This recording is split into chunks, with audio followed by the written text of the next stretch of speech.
President, dear colleagues, the book of James talks about faith, and the book of James basically tells us that faith without action is dead. So, importante po ang faith, pero importante po ay kumilos tayo ayon sa ating pananampalataya. Everyone has faith.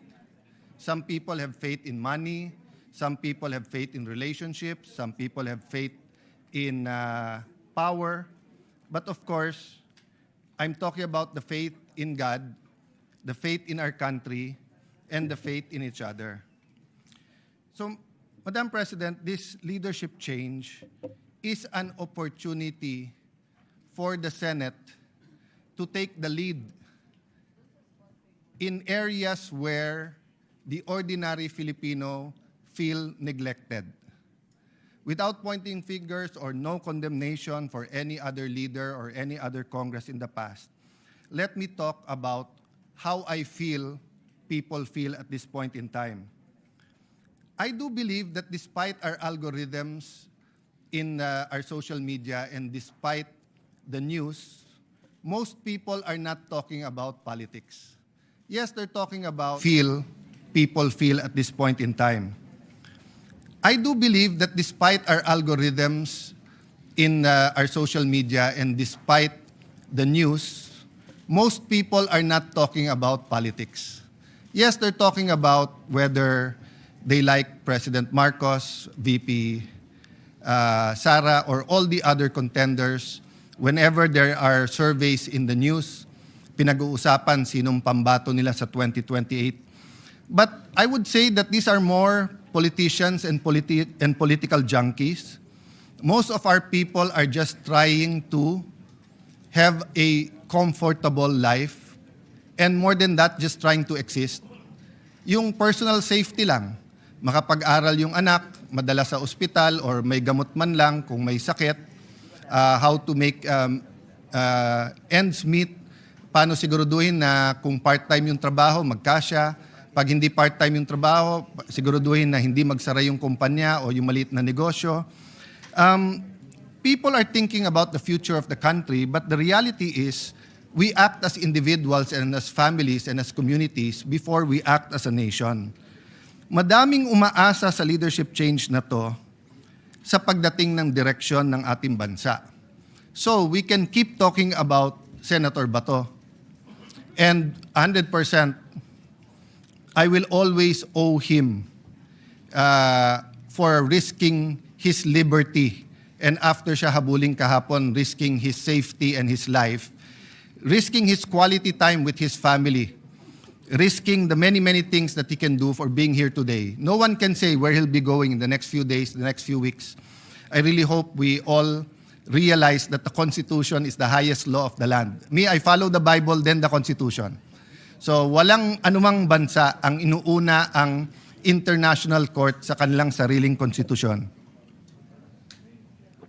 Kahit anong treaty po, sabi po sa Pangilinan versus Cayetano Supreme Court case na kapag kayong treaty o nilalaman nito o implementation nito, I'm paraphrasing, is unconstitutional, ang masusunod yung Constitution, hindi po yung batas. So putting that aside, like everyone else, I am tempted to talk about politics or to talk about Senator Bato.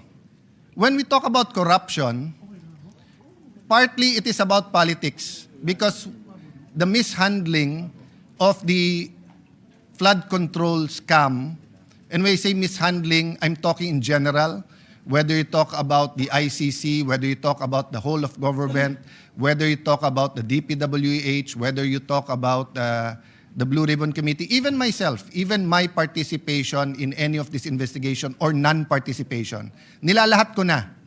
We all mishandled it for many reasons. We didn't start with the truth. We didn't start with sino ang most guilty, ano ba talaga ang ghost, ano po ang hindi, etc. But the point is, Mr. President, Madam President, napakalaki ng issue na to in terms of amount and in terms of time and saan na ilagay. To give you a perspective, 50 billion lang ang budget ng DPWH in the last year of President GMA. But I think last year, 2025, kung na-release lahat, I think 2024, lumampas ng 1 trillion sa pesos sa DPWH alone.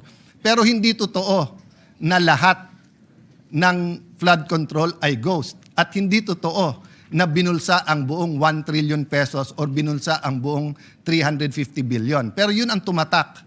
And the problem is, any Tom, Dick, and Harry na barangay captain, konsihal, mayor, congressman, even senators, administration, opposition, pag merong kang isang contractor dun sa lugar na yon, nakasama sa listahan, ang target hindi the truth Ang target, dumihan yung kalaban. So, I remember from the start of my career, yung nagsasabi sa akin, pag naglabang kayo sa putikan, lahat kayo mapuputikan. No, you cannot get in the mud to fight someone and then siguro si Bato mukha ni Mr. Clean. But for the rest of us, when we're in the mud, di ba? The reality is madudumihan tayo. And the problem there, the context that I want to say is that during a crisis, we have a global crisis, energy crisis, crisis of inflation, crisis of faith in government, crisis in international law with what the US, Iran and its allies, US and Israel are doing. The rule of law is being debated all around the world. Even Europe, the oldest allies of the US, many of the principles is being thrown out of the window every day. So there are several crises ongoing. Kung titignan lang natin from a political lens yung corruption, sabi natin political lang yan, partially true. Maraming gumamit ng flood control para tirahin lang yung kalaban. At the proper time siguro po, we'll go to that, but I don't want this to be a political speech. But look at it from a social, economic, and moral lens. From an economic lens, we did not only mishandle the investigation, but what to do when we found out of all this corruption. So government spending is so important to our GDP and productivity of our country, nag-slow down to. Until today po, hindi masyadong nagre-release ang DBM at nahihirapan pa rin ang DPWH at yung ibang ahensya na mag-bid. Maraming dahilan yan. Ito ho problema. Dalawa harapin natin. Tag-ulan, so malamang maraming baha na dadating. And wala naman nagbago since the flood control scam So malamang marami tayong baha. God forbid, sana hindi. But ang problema towards the end of the year, opposite naman ang problema. Meron daw po tayong super El Nino. So sobrang init at walang tubig, apektado naman ang ating agriculture. I hope all the predictions about the calamity and the state of our economy will be wrong. I hope it will be very, very much rosy. But if you look at the GDP projections, for example, since the last quarter last year, 50% off So pag sinabing 5%, 2.5%. Pag sinabing 6%, 3% lang. Ang layo. And the GDP might look like, a highfalutin economic term, and I'd rather use presyo, trabaho, kita. Masyado ba mataas ang presyo na hindi natin mabili yung dapat natin bilhin? Maliit ba masyado ang kita na hindi pa rin natin pwedeng bilhin yung gusto natin bilhin kahit mababa ang presyo?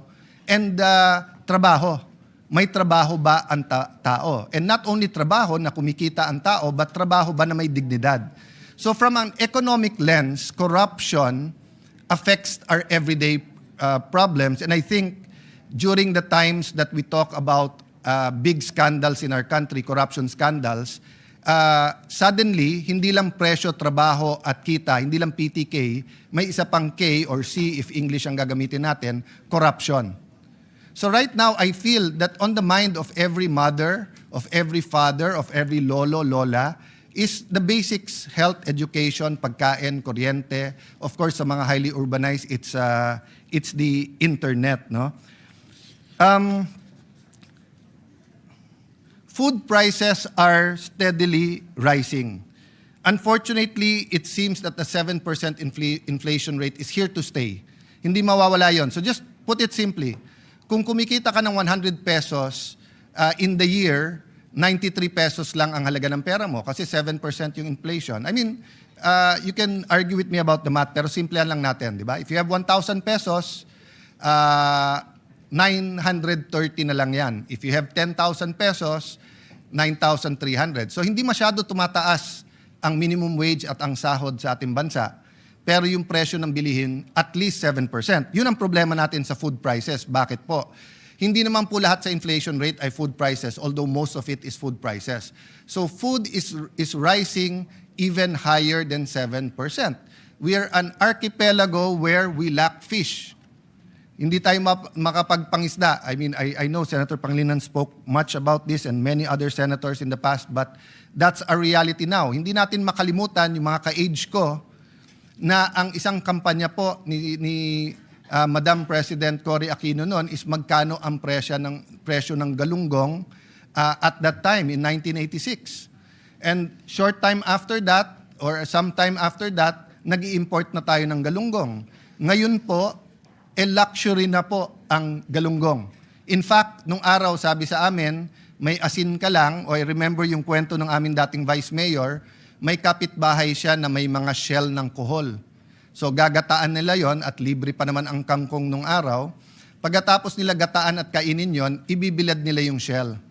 Bakit po? Kasi pag hiniram nung kapitbahay yung shell, gagataan ulit dahil ang kailangan mo lang ay yung gata at saka yung kangkong, tapos yun ang ulam sa kain.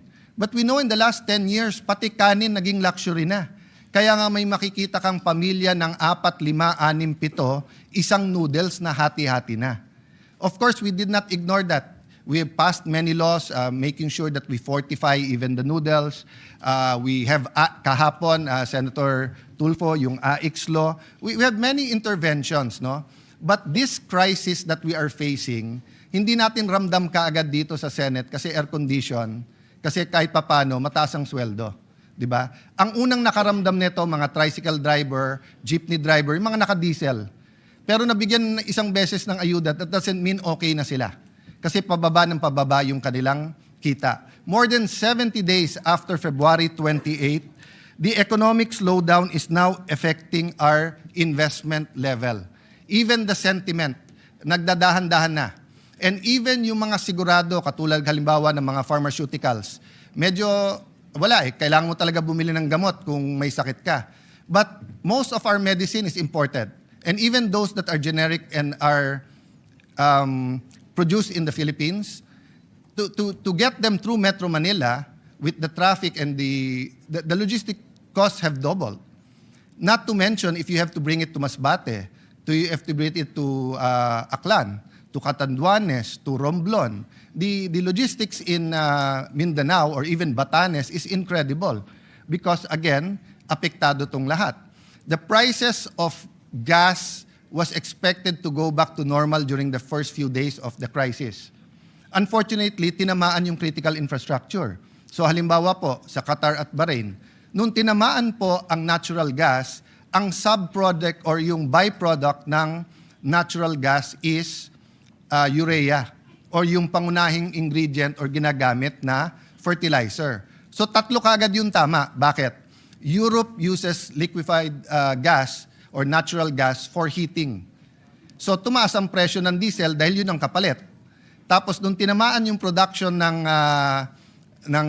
yung mismong planta ng urea, tumaas ngayon yung presyo ng fertilizer.